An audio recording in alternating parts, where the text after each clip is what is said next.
Welcome to the Deal Champs podcast. I'm your co-host, Strat Daddy. We have the master of hair with no hair out today. We have Captain America, who's back holding the crown, holding the name. Very happy, bragging about his friends with benefits, even though he's got 6 kids. You know, it's a wild situation he has over there. But, you know, who am I to judge? But my name is Stratton Brown. We got some great topics today. I think the title of it is going to be huge. And then a couple other solid ones. A little bit about me. We scaled 2 different companies to 7 figures. We own a 7-figure real estate portfolio. And now we're on the journey to net $1 million in 6 months, wholesaling houses nationwide. It has been an absolute grind. I'm documenting everything on Facebook and YouTube if you want to learn more. And we'll have a free little Facebook group coming up where you can learn more. We have the master of hair, Mr. Jason Pritchard. What's up, everybody? Thank you guys for joining. I see everybody streaming into my IG chat. Good to see you guys. This is your other co-host. It's Jason Pritchard. Quick backstory on me. Worked in corporate America for 15 plus years. Hated my job. Was unhappy in my life. Burned all the boats and started real estate investing full-time in 2014. Since then, we have not looked back. We've done 450 deals. We own a rental portfolio just north of 100 units here in California.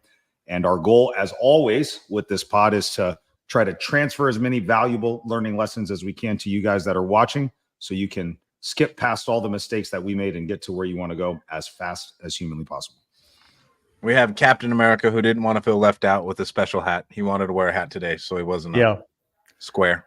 I'm trying it out. You guys were both rocking hats. I'm just glad that we got your Obama internet worked out. Enough juice just to get up live on the internet. I'm proud of you. Stratton gets grainy. I think his internet's provided by the Democrat National Party, I believe. So if he gets a little grainy, that's the reason why, you know. Yeah, that DNC internet. Yeah. And Jason, we gotta let the people know that today could be a little extra energy and excitement from you. There could be foam from the mouth. We don't know. We'll see how excited you get with the topics. But tell the people what you're working with before I give my intro. 6 Celsius is deep, by the way.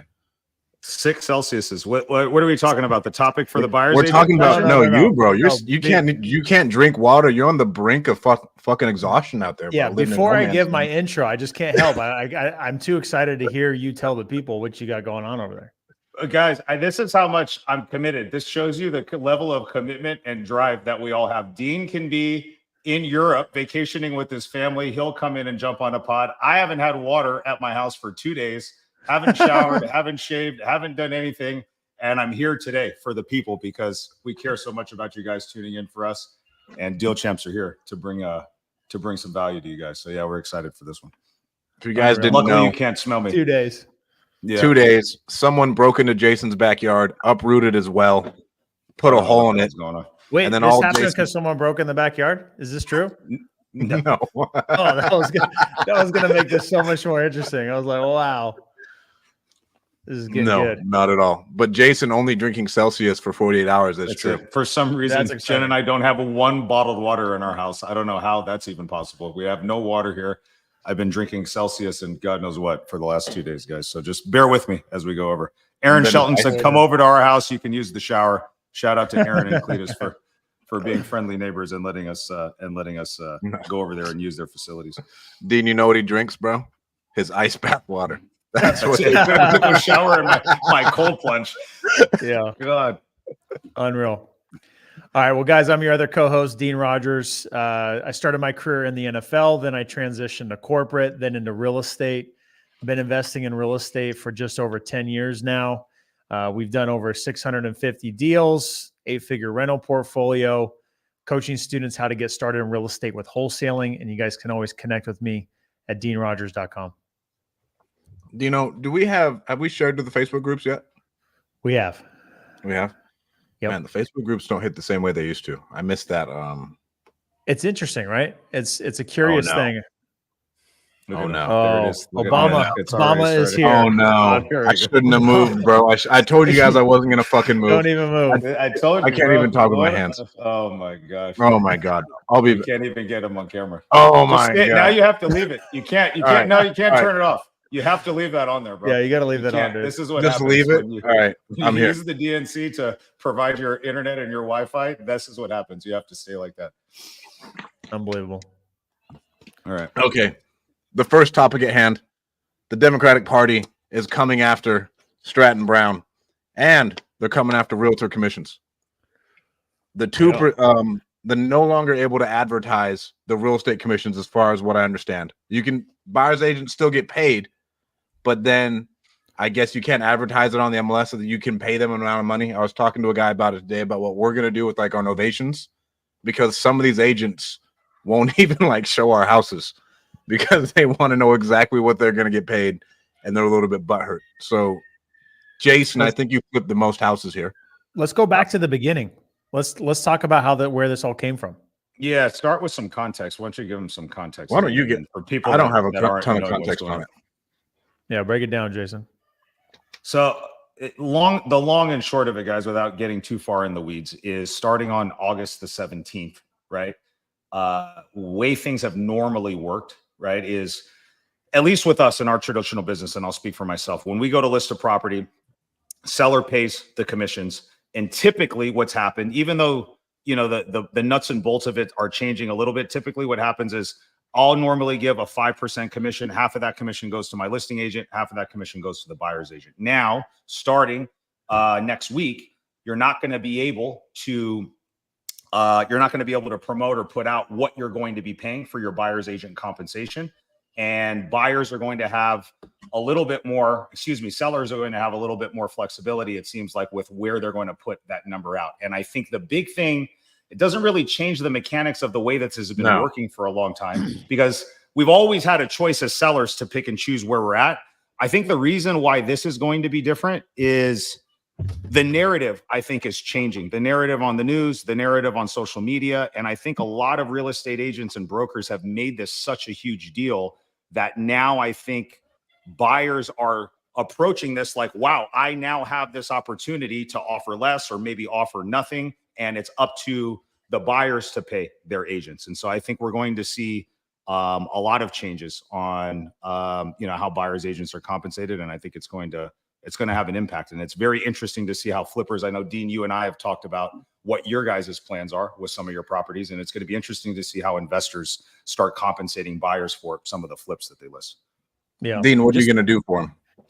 I want to take one step back. Okay. So one step back, just for even more context for anybody that's listening to this and doesn't know what the heck we're talking about. So there was a lawsuit in March, okay, that went to court.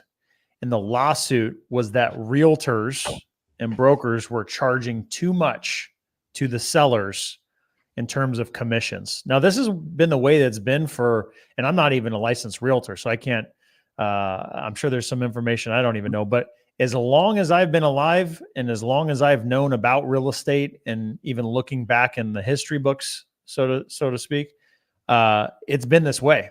And it's been, 5, 6, or 7% commission is pretty standard, and it's going to change from market to market of what is paid by the seller to sell their house. Okay. Someone lists their house, and then there's a buyer's agent that comes into the transaction and they get paid as well. There was a lawsuit in March from the National Association of Realtors, and there was a $418 million settlement where the NAR, National Association of Realtors, has to pay $418 million in damages, quote unquote, over the next 4 years. That's pretty insane. I mean, that's historical. So then the question becomes, who's going to pay that commission to the buyer's agent, right?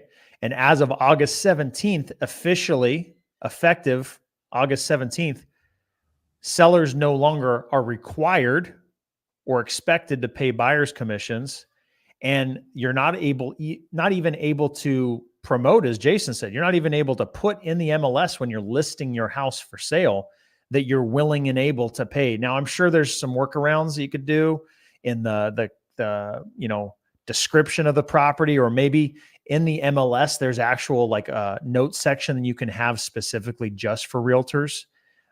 Maybe I'll let Jason say no. None of that. No. None of that. You can't put anything. No. Not even in a description or anything. I've even heard, and I'm not saying I'm going to do this, but I've heard another big investor that I think that we all know. I saw him post this on his story, was on all of his listing prices, the last digit he would be, instead of like 299,999, Yeah. it would be like 300,000. So it'd be 300,002 or something like that, or 003. So then that way it's like a way to kind of drop a hint over there, dude. But yeah, you can't put anything. My understanding is you can't put anything. There's nothing. And so what it's going to force, and this is tough, dude, because I really feel, I think the people that are going to get hurt ultimately are the buyers in this situation, because we all know, and I think we're all on the same page with this, is that when you're buying a house, like, can you do it without professional representation? Of course you can. Is that the right thing to do? Is this the right thing if you're a first-time home buyer, you've never transacted a house, you don't know what a home inspection is, you don't know what, all the different due diligence clauses and periods, you have a 60-page set of documents that you have to sign, you've got all your lending documents. Is it right to do that without representation? I don't think that it is. And now you're saying, in order to get representation from a professional that knows what they're doing, you're going to have to potentially come out of pocket 2 or 3%, which could be, even out here, dude, on the low end, that's $6, $7, $8 grand, $10,000 plus. That most people, I'm telling you, right? It's not. I think this will play a role in stagnating the market if it goes the wrong way. In my opinion, I don't think any buyers, like first-time home buyers, nobody has that money. Like in like the entry-level market, nobody has that money. And so I think if it really goes on to them, it'll stagnate the market because people just can't afford it for a while. And there's still not enough inventory. Like, it's just not going to happen. One thing, the reason they came after NAR is because they colluded all together to keep the commissions higher, right? Because they didn't let essentially the free market just work. And no matter what, no one was like going to let the commissions go down to like 3% total. That was like the big issue that they had, is that they didn't let the market work and let it actually be a free market and just shift down eventually over time. With how many fucking realtors there are, you would think, just like in every other business, that someone would be like, hey, we'll do it for a point. And then eventually that would have happened across the country. Just like in every other business, like the margins get competed away. But NAR is the largest lobbying group, I think, in the country, besides like, teachers unions and like some other like random unions. It's huge. Yeah. And I think this is another reason why they're cracking down on wholesaling, because they're losing so much market share the way it is. NAR has to lobby to get these things passed too. True. Just so they can keep money in their pocket. And even though wholesaling and off-market stuff, I'd say is 5% of the market share. Yeah, I've got lots of people, tons of people chiming in on my IG chat, and a lot of them are agents that are following. So Josh Ledesma says it has to be 2 clicks removed from the MLS. No IDX feeds are permitted. So the way that I'm understanding Josh's comments is it has to be 2 degrees of separation from listing on the MLS, right? So you can't. Yeah, it's pretty wild, bro. So that means it wouldn't be able to be on Redfin or Zillow, right? I don't think, because that's all IDX stuff that gets pushed in through the back end. Right. So you can't do anything. Yeah. And so it creates a really bad situation for buyers. And then it's a difficult conversation for buyers agents, because a buyer's agent, before you even go show a house, dude, you got to sit down and get a compensation agreement in place.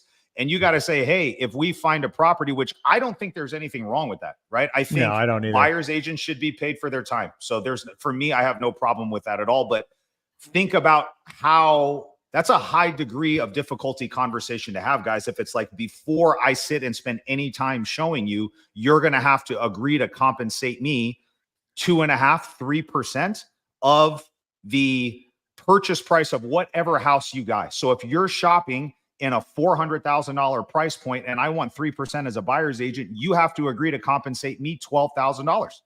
And if the person who's selling your house only gives up 1.5% and I want the other 1.5%, that's your responsibility to pay. So you're telling, I don't think think about when you're buying a house, they want to buy furniture, they want to do some upgrades and repairs, they want to get all like new TVs, all the cool shit that you want with your house. All the money that they're saving typically is going into the house. They're not going to want to funnel 6 or 10 or 12 grand out of those funds to go do that, man. So I think that makes it a very difficult conversation, and it puts all of the leverage, unfortunately, a lot of times into the seller's hands and also the listing, whoever the listing agent is, right?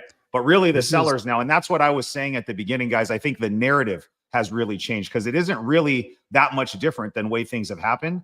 But I think sellers feel more empowered now because of how big of a deal this has been, right? So I actually went on an appointment on Sunday, and we were talking to the guy about a cash offer versus a listing. And he was talking about, well, I really feel like listing because he wants to make more money. But he said, if I listed, I'm only going to offer 1%. I've been following the news. That's verbatim what this guy said to me when I was standing out in his front yard. Dude. Now it's another He one said, of those I've bullshit been listening objections. to the news. I know what's going on. I'm only going to offer 1%, and I'll pay my listing agent 2.5%, because for him as the seller, he's trying to make as much money as he possibly can. So the narrative shift, I feel like, is one of the big things that is going to really change the way that buyers agents gets paid. I don't think. Go ahead, Dino. I was just say I had Jeff on my IG say we can't even let someone in an open house without showing they have a BRBC signed already or sign one on the spot. I'm only assuming a BRBC is a buyer representation contract, right? For their compensation, for the buyer's agent compensation. Can't even go in the house. So that's nuts. two things that I heard that just like I never even heard that. That's new. Yeah. So first, what Josh said on your IG, Jason, about having to be 2 clicks away, like you can't even put it in a description that you're willing to pay a buyer agent commission. And you have to have it on some third-party site, not even Redfin or Zillow, but maybe like your brokerage site or something like that, or Facebook or something like that. To me, that's going to create a barrier and make things difficult. It's going to be a lot of phone conversations over the phone. Hey, are you paying a buyer's agent? Click. You're not, right? Yeah. And then not even letting someone in the house without a buyer representation. Think about you as the seller, right? We're trying to sell these. We're trying to get as many people in the door. We're trying to get these houses sold. And we've got gatekeepers at the front saying you can't even see this house. That's crazy. Yeah, dude. Think about how, like, when you guys do flips, I know we stage them, we get them all nice, and we want as many open house. I want visibility. As many people in that. I want as much foot traffic as we can. We did all this damn work to get the house to look nice. A lot of times the house is going to sell to maybe somebody that's a friend or family member of somebody that lives in the neighborhood. So we want everybody in that fucking place, dude. You know what I mean? I don't want to have them to have a sign of paperwork saying I'm going to agree to some kind of. That's wild. That's the first I ever heard of that. We've got, I know on yours and probably mine, tons of agents that are in there, guys. We love the engagement. And we're speaking on this today, guys, a lot from the investing standpoint, because that's our main wheelhouse and that's our core business. And there's lots of people that I'm sure that are in this that are agents that have really good feedback and insight. So if you guys have any thoughts or anything you want to share, make sure to drop those comments in the chat and we'll make sure to touch on them. Go ahead, Stratton. I was on a call with a dude today who does a bunch of flips in Atlanta, and we were talking about like how his flips are kind of sitting on the market and what he's going to do to express to the agents that are like interested. Now, moving forward with all of our novations, using PropStream, we can export all of the real estate agents within the area, within that major metropolitan area. And it's just going to have to be another way of name and number. Wow. So now we are going to email. New? No, this is it's been around for a while. So now we will text and email every agent in the area saying, hey, here's our new listing. Here's what you will get paid. Wow. And so now that's what we're going to do. And with ReSimply, we're just going to upload that entire list into the whatever we can. List that way stacking. we can list stack it. Then we can dial it. We can text it just like any other buyer's list. And then that way, at least they know there. And that was kind of the workaround we've come up with like the couple. We have like 5 novations on the market right now. And it's been an issue of people being like, oh, you're only going to pay X amount. Fuck you. I'm not coming. And that's been very. I want to talk about that because I got a problem with that. But I've got one comment that expand on the open house thing from somebody from my chat. So Macaulay _D said open house is based on the form. You can still allow anyone in as long as they sign. If they sign, they have an agent or they don't want representation. You can't talk to them about anything whatsoever. So if they sign the form saying either A, I've got an agent, or B, I don't want representation, the person putting on the open house, it sounds like they're not allowed to have any type of discussion with the person, which seems completely fucking counterintuitive to the whole point of having an open house and wanting to show them the features and benefits and all this stuff. It just makes the whole situation awkward. Couldn't you have your own open house, bro? Couldn't you just be like, hey, a team member of mine's hosting an open house. Talk to my people. They're not an agent. That's what we do. That's what we do all the time. But I guess what they're saying, and I'm glad we did this pod today because I didn't even know that. I'm kind of detached from this process, and normally our agents do it. And so I think it's a good learning lesson even for us on the call. It's like, let's say you're the only agent there, family walks in and they don't want representation or they're already with somebody, you can't talk to them. So you're literally just standing there like silent while they're walking around, and they can just walk in and walk out and you can't say nothing. I mean, it seems like it completely defeats the purpose of what an open house is. So I just hire an unlicensed person and have them sit in those open houses and gather information. I don't know. Yeah, it's pretty weird. Yeah. I want clarity on that because Jeff says, yeah, that's right. They can choose to be unrepresented. But if they are unrepresented, are you saying they're not able to talk to them about anything? Is that that's what Macaulay _D That's said bananas. right now. Jeez. Yeah. Well, see yourself out is what they say. pretty much, dude. That's wild. I could see it hashing itself out fast, though. I don't think it's such a big industry that someone's going to come up with a solid workaround, and that's just going to be the way the business is done. Here's the thing that's always irked me with agents, and I see agents like spouting this right now, and it kind of bothers me, dude. And I get it. Everybody should be fairly compensated. I have no problem with somebody getting compensated, and this honestly just made it harder for agents to get. And it sucks, dude. That shit sucks. And I'm not trying to act like it isn't what it is, right?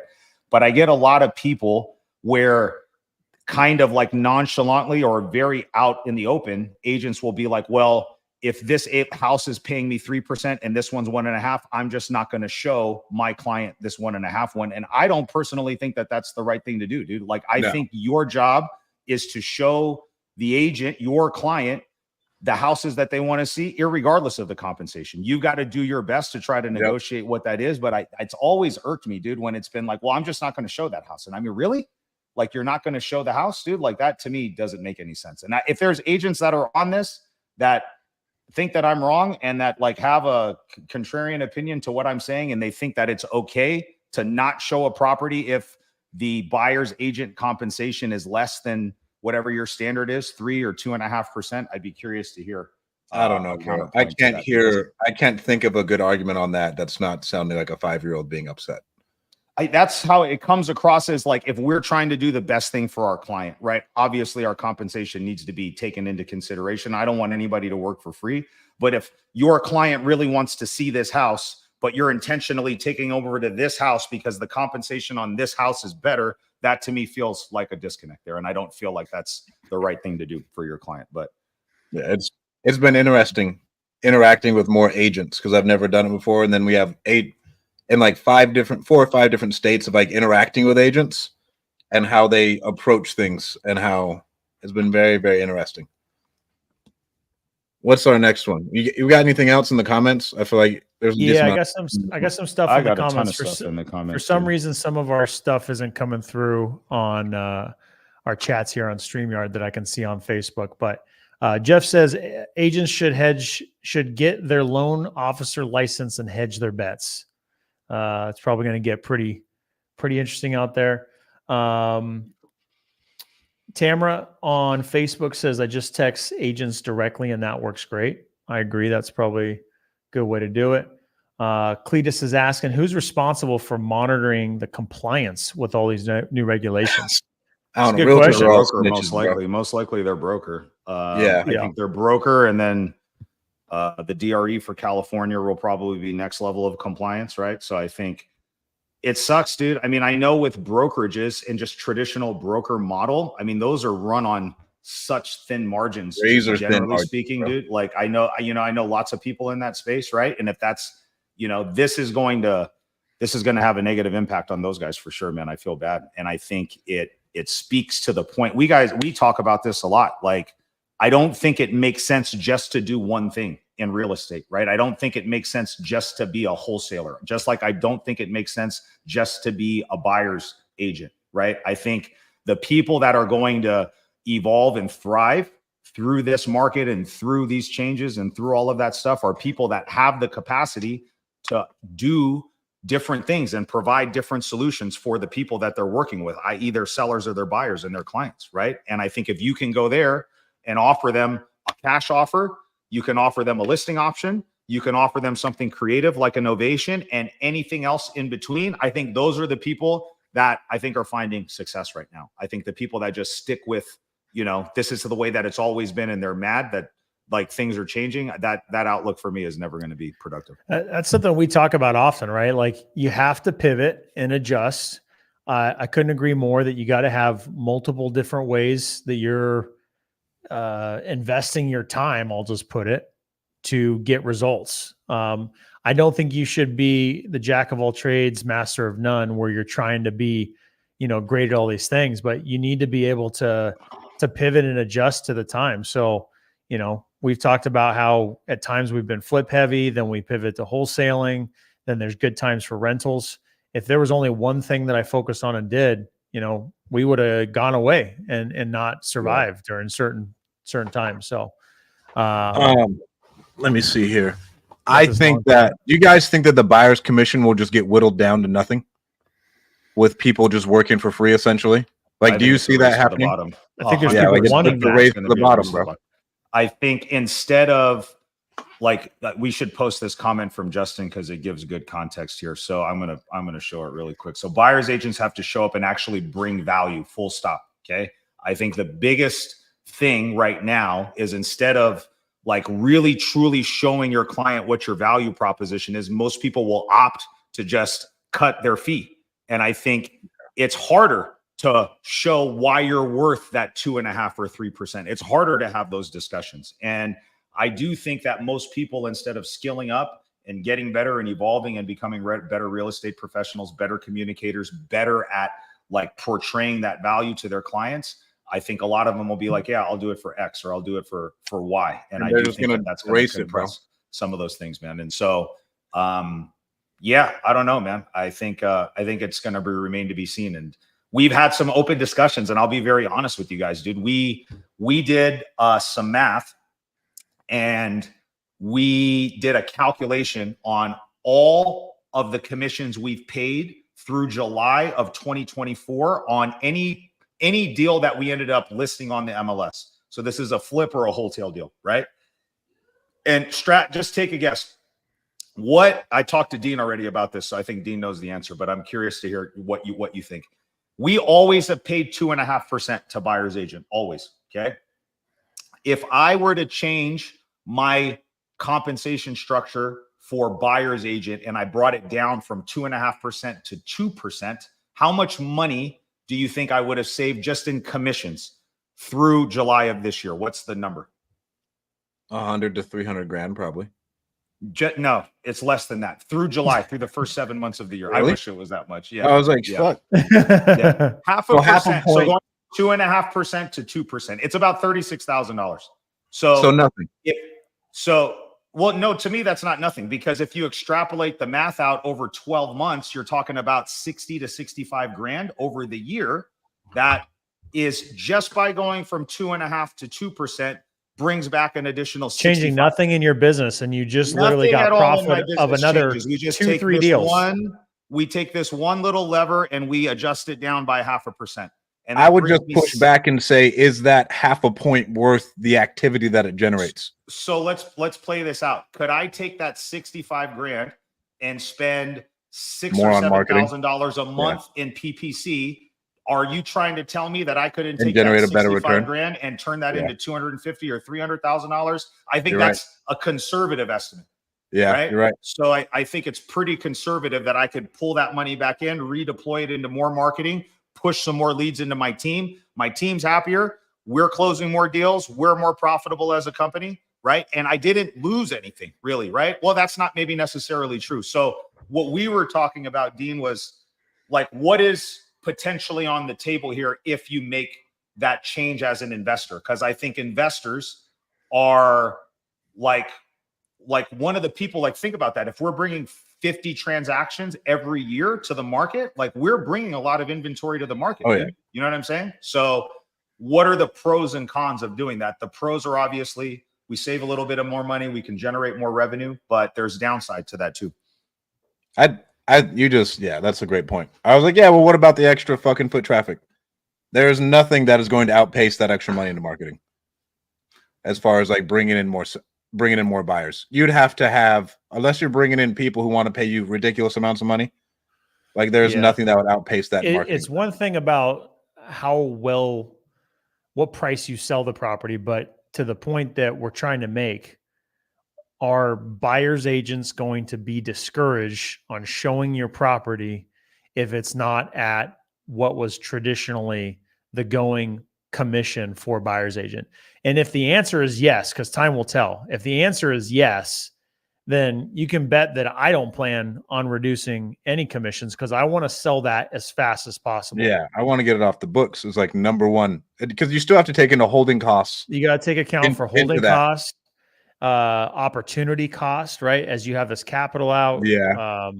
So for me, I want to hold that property as few days as possible. And if I'm going to sell it faster as a result for having that buyer commission higher, then I'm going to keep it there. Yeah. But and are you thinking, so here's the flip side to that, is the only reason why you think you sell it faster because agents that would typically not show that house because it's less commission are going to show that house because they're getting paid pulled? 100%, I don't think that you're wrong. I think that's 100% a reality. I just think that that's fucking bullshit. And I think I think it's human nature, though. Humans chase whales. We're going after whales. You know, like it won't change anything. And it's going to get, I would say, significantly more foot traffic if you have a higher buyer commission, just because you know how. And if you think about it, these people are starving. It's eat what you kill. And so if they don't kill a whale, they're not going to eat. And so they're just trying to stock up their pockets, make as much money as they can because they don't know when the next one's coming in, especially as a buyer's agent, which I think is a thankless, terrible job, right? Like, you are grinding away. Job. And you're already given whatever percentage to your broker. If you're on a team, about that, bro. And you're on with your team leader, you might be splitting it with your team. Top, dude. Yeah. Dude, you're not eating. You're not eating that much. So, oh my God. Tough. Yeah, that's tough. I think there's going to be a lot of agents that are going to drop like flies because of this. There's going to be a lot of people that are finding a different career, finding a different side hustle, doing something different, because this is going to cease to be providing any fruit for the labor. So here's this got a lot of engagement here. So lots of comments. One of them that says, from Diane Bassett, buyers agents are no longer the gatekeeper of whether the buyer views the property. That buyer can always go directly to the seller's agent. So the question, and I guess the counterpoint to this argument of like, hey, we probably get less activity, we get less showings, is the houses are out there and they're available. Like, we don't need to go to a buyer's agent to go on Zillow and see a property. And if I say, hey, I want to see this property, and my buyer's agent can't give me a good reason on why they're not going to go take me over there, besides I'm going to get paid less money, so I'm not going to show you, which is basically what we're saying right here, right? They're saying, well, fuck you. I'm just going to go straight to the listing agent and I'm going to call them directly. So I do think that that's a possibility. I think, and just the listing agent becomes the end all be all. The listing agent has more leverage. And I think we're in a market where if there was a ton of inventory, I would be less inclined to even be thinking about this stuff, right? Because there's tons of options out there. So if this house doesn't work, then, you know, you can go pick from 10 other houses. But we all know that inventory is probably the biggest problem that we have, right? There is no inventory, dude. So if you're the only available house in a half-mile radius that's redone and there is no competition, I think sellers will have more leverage here. Yeah. I think that there will cease to be a buyer's agent, and that listing agent kind of just takes on more, and they end up double ending a lot of it. And then that commission will get driven down too over time. So like now, because like the listing agent, they're not double ending anything. If let's say they're not, the seller doesn't offer compensation. And it's just like, hey, 3%. They're going to have to do twice the work and get paid the same, bro. Yeah. Oh, bro. So it's going to end. It's all over. It's all over, bro. It's no fun. It sounds like I no don't know fun. if it's over, but it's changed. I think it's going to change. It's going It's to going to change change for sure. It's going to get It's weird for a changing. while. Who would do Yeah. that? So here's a Who would comment do from that? Jeff. I think this is very likely right here. And he made a football comment I can't help but throw in there. When we were talking about being able to pivot, he said a tight end can block and catch, right? So you got to be able to do multiple things. So he says the offers are going to come in with expected seller concessions now. Now, I got to pause here because there's more to his comment. When I first got started flipping houses, it was expected for your house to sit on the market for 2-3 months before you even got an offer. Okay. You're just literally sitting, just biting your nails every night. And then when you did get an offer, they wanted you to help pay closing costs, 1%, 2%, 3%. That was very, very common when I got started. So Jeff says the offers are going to come in with expected seller commissions, just like when I first got started. So what you're going to see is over asking with higher requests for concessions and less than list with a lower seller concession.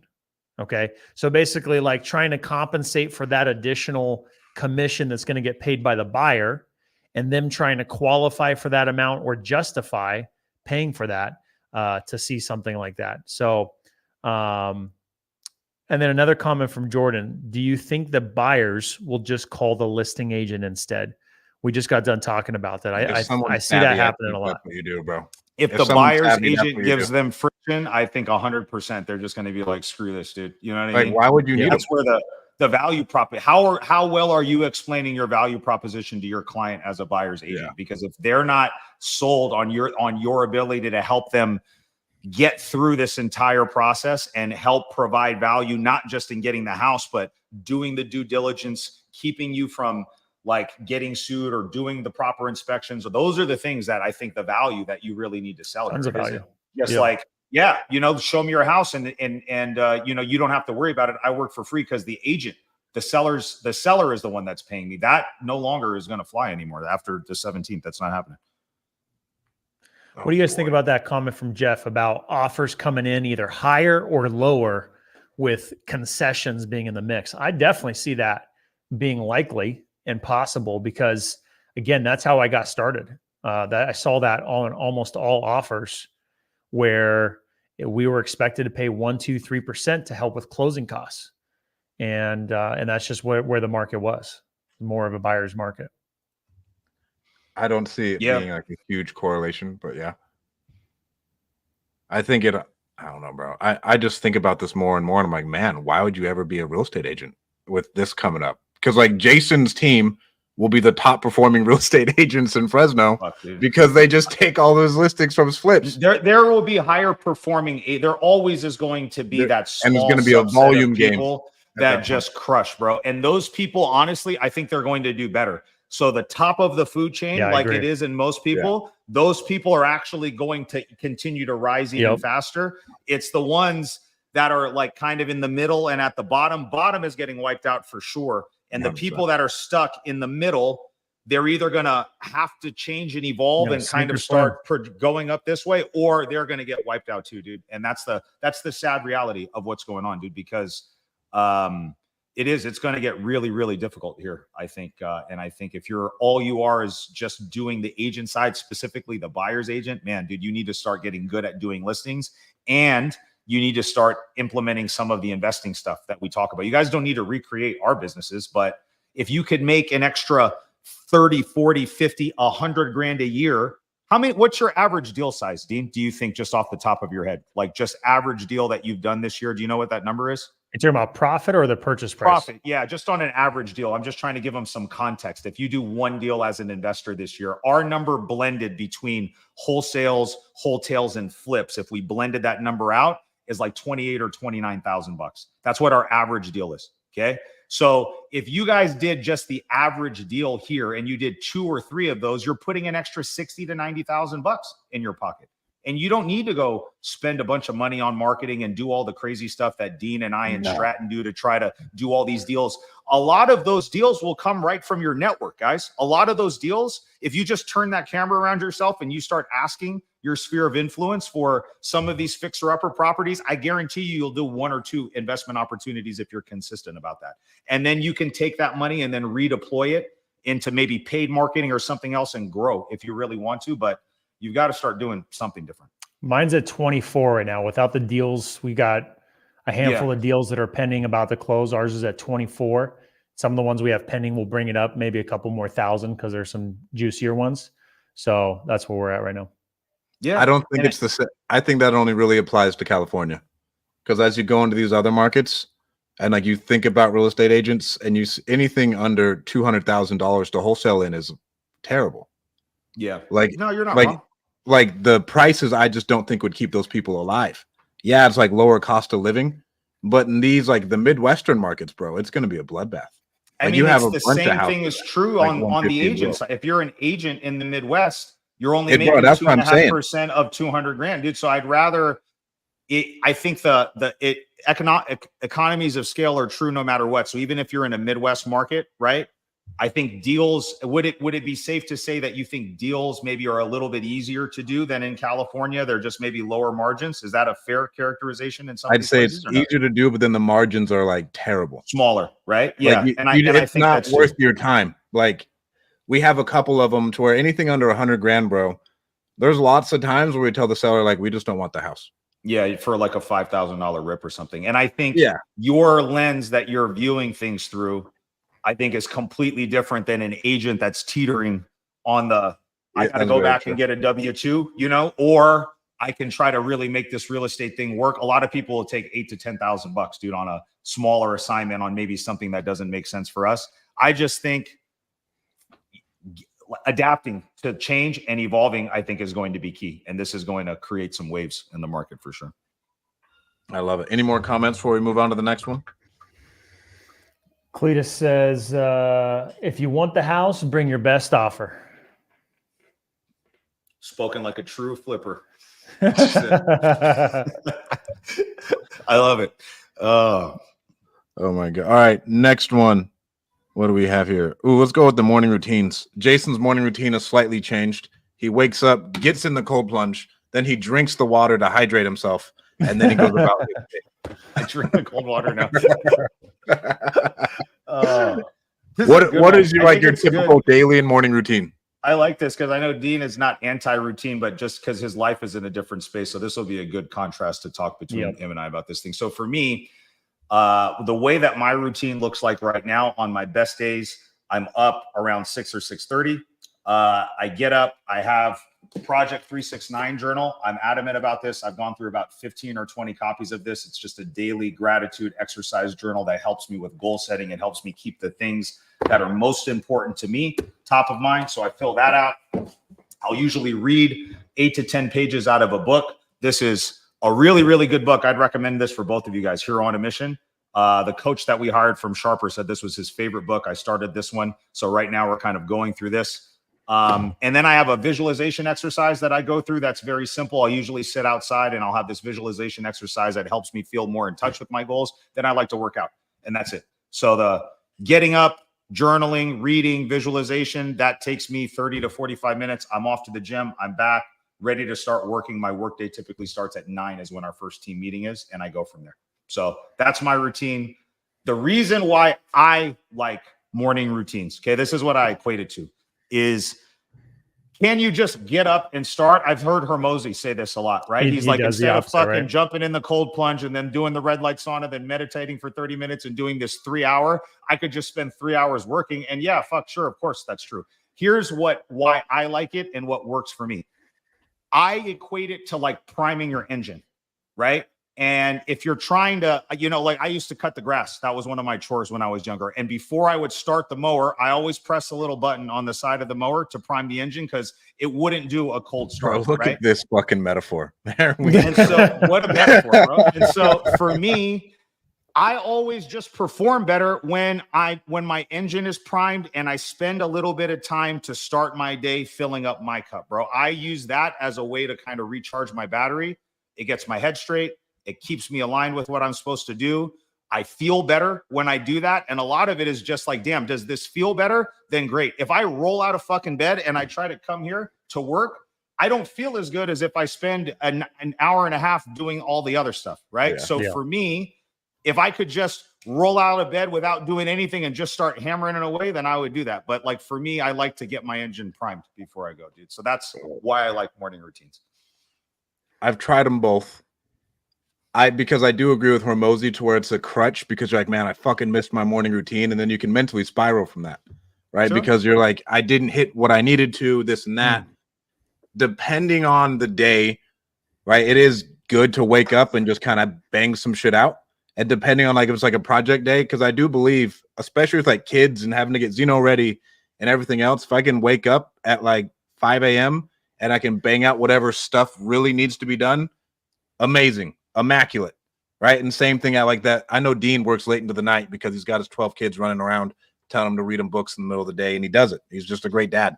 But I know Dean works super late for the same thing, right? And so I've just switched that work period to a later point in time. Now I just do my morning routine because I was trying to do everything. I do visualization right now, like you, Jason.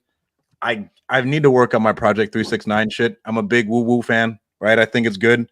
But I don't want to add too many things, and I kind of get anxious if my morning routine takes can too be long. too much, dude. Yeah, I Right? definitely think I started with Miracle Morning, and you're doing like 6 things. And Miracle Morning's a good point if you want to implement something and you need structure. Yeah. But it became too much. I was like, too fuck, much, I've got to bro. meditate. And I've got to journal. I've got to fucking got do this this. whole I've got to fucking do thing, a fuck. bro. It's I got to do 10 push-ups. It's a lot of stuff to do, dude, in the morning. And I like 3 or 4 key things. And for me, working out is what ties it all together because it really gets the endorphins going. So if I can check those boxes, I get a positive momentum boost and I just feel better going into the day. One thing I do though, I drink pre-workout as soon as I wake up. I don't drink coffee. I just like have pre-workout like next to the side of my bed, like with a little bit of water. And that's my coffee. Are you being serious? I'm dead serious. I got that from Matthew Simmons years ago, and it helps out a lot because like I don't like coffee. And if I can just like wake up and I don't battle that bitch with the snooze alarm, because Jason said on his best days, and I will tell you guys right now, some days you're not going to get up at fucking 5 a.m. because something went wrong. You're like, oh man, you know what? I need this extra sleep. So on my best days, yes, it's 5 a.m. I wake up, the alarm goes off at like 4:40. I know I'm gonna hit the snooze. 5 a.m. Wake up, read, hit the gym, and then but my day starts really at like 8 to 7, depending on like what types of stuff are coming in because a lot of stuff's happening on the East Coast. Yeah, and so you have to get an earlier start, dude. Yeah, so I have to get a little bit earlier start. The 5-minute journal I think is amazing. I've been doing it ever since I got started. It's an app on my phone of 3 things I'm grateful for and 3 things I want to accomplish and a photo of the day. And I have random photos in that journal of means, you know, back in the day in the thick of it. And like, what am I going to do today to make today great? Close the deal, right? What am I grateful for? I'm grateful I got to spend time with Xeno today. And that little reframe, especially if you're just getting started and implementing gratitude, is game changer because you can't bring great things into your life if you're always focused on the negative. But mine is just wake up, drink my pre-workout, I'll read, visualize, and then I'll hit the gym. And if I don't have time to hit the gym, go ahead, bro. Go ahead. Since you're talking about journaling, dude, this is one of the coolest things about journaling over an extended period of time is when I first started journaling or writing my goals down, I've gone back and I think I've shared this with you guys, dude. I used to do this on like yellow legal pads where I would just write it down and I would just had stacks and stacks of pads. One of the coolest feelings that I've ever had in my life is to go back and review the goals that I wrote down in 2015, 2016, 2017. And I swear to God, everything that I've written down without exaggeration has all come true in real life, bro. 100% of it, dude. And it's just this really cool full circle moment to be able to sit down and read. Like, damn, in 2017, I was just like, I just want 10 rentals, bro. You know what I'm saying? If I just get to 10 rentals, you know, like everything is going to change. My life is going to change. And you think about how fast you got there and then how far you've gone since then. It really does put things in perspective. So I love the idea of journaling and goal setting for sure. That should be and leave staple, I think, your journals. I have a tote full of all of those journals from over the years, bro. Save everything. I save have all them. of it, bro. It's amazing. And I would say the reason you want to journal and write down your goals is because it keeps just top of mind and it emphasizes your actions for the day. And it reminds you, it gives you purpose and clarity. And that's a big thing that a lot of people miss out at the beginning. Like you need purpose and clarity of like, what is going to get done today? And what am I going after? And every single action that I'm doing is taking me towards this goal. That's what the whole visualization and goals thing is, writing them down every day, is to keep you focused and like keep the main thing the main thing. Sorry, I'm convinced. Dean can't say anything that would convince me not to do a morning routine right now. I've sold myself, and Stratton, you just sold me right now. So I feel like now the morning routine is even more important after talking about this shit. Quick shout out to my favorite genie, Jamil Damji, just joined on my IG. Shout out to Jamil. What's up, man? Let's go, Jamil. We all got love for you. Yes, sir. So yeah, my answer is going to be the complete opposite of your guys's. Not because I don't agree with you. Okay, if I was at a different place in life, I am 100% all about the idea and concept of the morning routine, being able to have that structure for yourself, to have that me time, to get yourself centered and focused. I think all of that is incredible. And with my sports background, I couldn't agree more that you need to have that kind of structure in your life to be able to put yourself in the position to go out there and take on the daily obstacles that you're going to face every single day. And if you don't have that structure and you're just going based on how you feel or how you wake up that day, you're setting yourself up for failure. So I think a morning routine for most people is really important. But here's what my morning routine looks like right now. Part of it's by choice because I want to be a present, available dad, but is also because of circumstantially, it's just really hard with a lot of kids. So I've got 4 kids right now and another on the way. And every single morning I wake up, those kids are demanding stuff right away. And because I work at home, I'm not running out the door, commuting to a job, right? I'm here, and I've got 2 choices. I could go lock myself in my office right away, shut the door, lock it, and send the signal to my kids that I'm not here. I'm not available. I'm at work, and I could take it to an extreme, and some might agree or disagree, but then send the message that like, hey, you guys aren't important. I don't want to spend time with you. And I want the opposite. I wanted to always, okay, as I started to visualize having a family one day, I always wanted to be in the position financially to choose whatever the hell I wanted to do and wanted to spend time with my family. So the way my mornings look by choice is that I wake up and I'm breakfast dad. I make breakfast every single morning. Occasionally I'll get tapped out and my wife will jump in.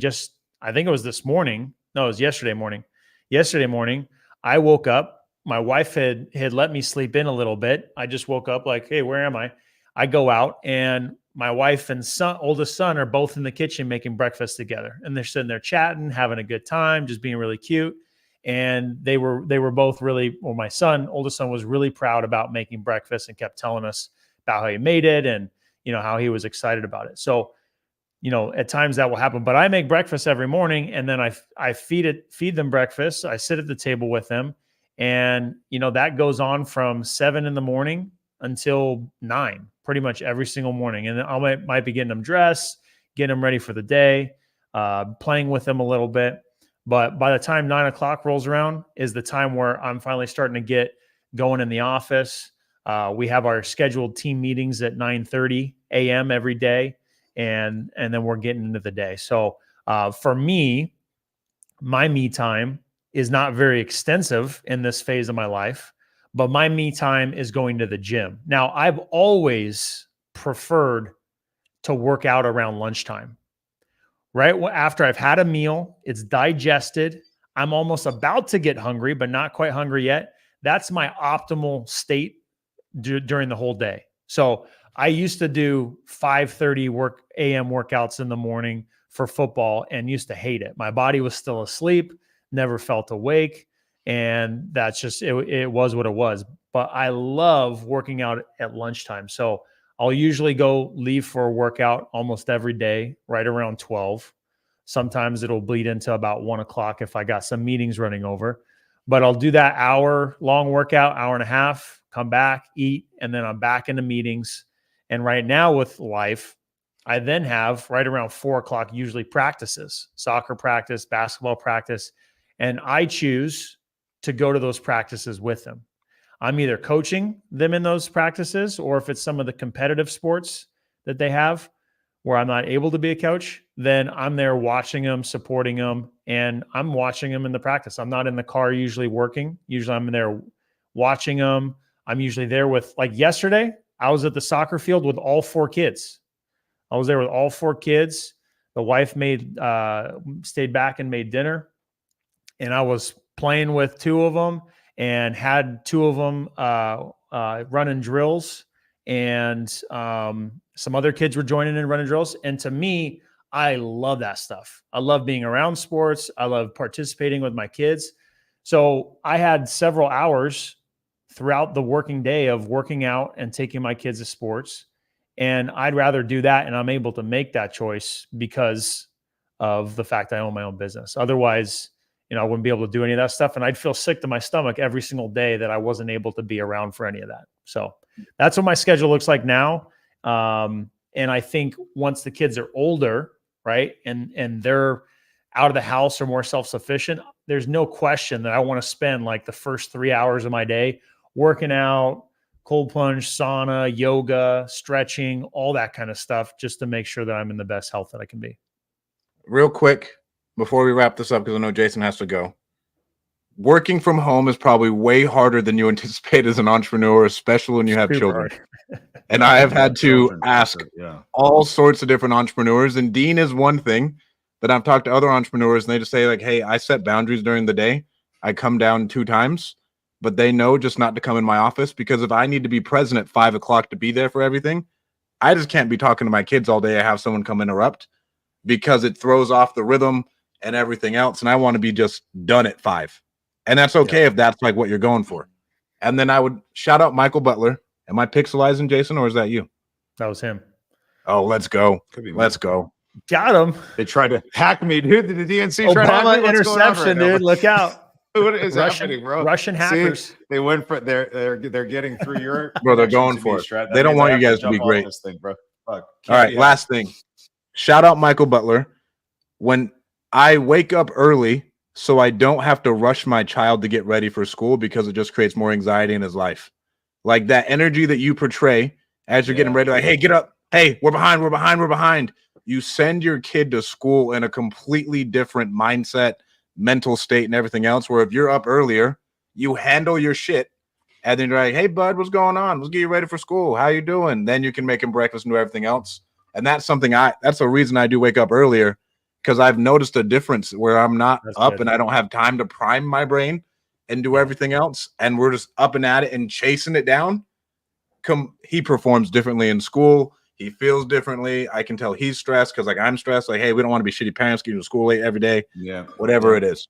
And so take that into account as you are building your life around your business. That's a great point. I think that's such an important point, dude. Like I'll speak from me and maybe just some of the learning lessons I've had as a dad. I was 19 going on 20 when my son was born. Right? I had literally no business having a kid when my first son was born. And I made all of these things that I would look back on as mistakes now, dude. And one of the things is constantly feeling rushed, constantly creating this sense of anxiety and stress because it's like this all the time, right? And naturally, I'm just like that. But I think especially what you just said right now as men modeling to our sons, dude, like nobody is going to have a bigger impact on how that boy gets raised into a man than we do, dude. And if you're constantly creating this like high tension environment, his self-confidence is going to be lower. His ability to communicate and express himself the right way, none of that stuff is going to be good, dude. So it's really cool to hear you doing that. Dean, I think it's awesome what you're doing, dude. And it's like, if I had a do-over as a dad, you know, I just did the best that I could when I was young trying to do that. Oh, yeah. But all the shit that you guys are doing, I think is great. And it's way more important than a lot of the business related stuff, dude. So I think we just have to find your dynamic, and your dynamic is your dynamic. So we were at Fuel last week, dude. Listen to this. And this was something that really resonated with me. We're at Fuel. Tom Kroll was one of the keynote speakers.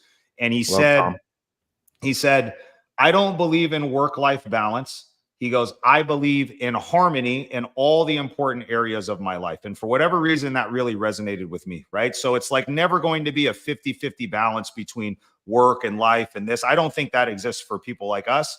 But if your finances, your faith, your fitness, your marriage, your relationship with your kids, of all those things are in harmony with each other, I think that's the thing that I think a lot of us strive for. I think I strive for. And that's ultimately the goal I think that we're looking for. It isn't necessarily balance, but like a clean integration and harmony between all those things. Oh yeah, and Dean probably has the best harmony out of all of us. Yeah, that's a lot, dude. You're doing a fucking ton. I'm not bro. gonna lie, Yeah. bro. Yeah. Dean has the best harmony out of harmonious all of us. chaos is Yeah. what I would call it if you're going to throw the word harmony in. Dad, blue book. But I can't do blue book right now. Blue book right now, Right now. Dad. Yeah, right I'm now. talking to Stratton at 2:30 yesterday. We're doing a meeting that we have every Monday, and I'm chilling in our family room, and I got our 1.5-year-old wanting little blue truck and talking to me, and that's how every day is. Talking about kids coming in, like I actually don't mind it. I almost prefer it, even though it can be distracting. And if I have like a podcast like this, usually I'll lock the door, but I almost never lock the door. I want them to come in. I want them to jump on my lap. I want them to see what I'm doing. I want them to see that I'm here and that I'm happy to see them. And it gives me an energy charge when I see them too. I stepped out for lunch, helped them get lunch, was chasing them around, asking them what they were doing. They were making bracelets and doing some fun arts and craft stuff. And to me, that gives me energy, and I love being around it. I love it, boys. Bro, I need at the beginning next time. Remind me, guys. Don't forget to like and subscribe.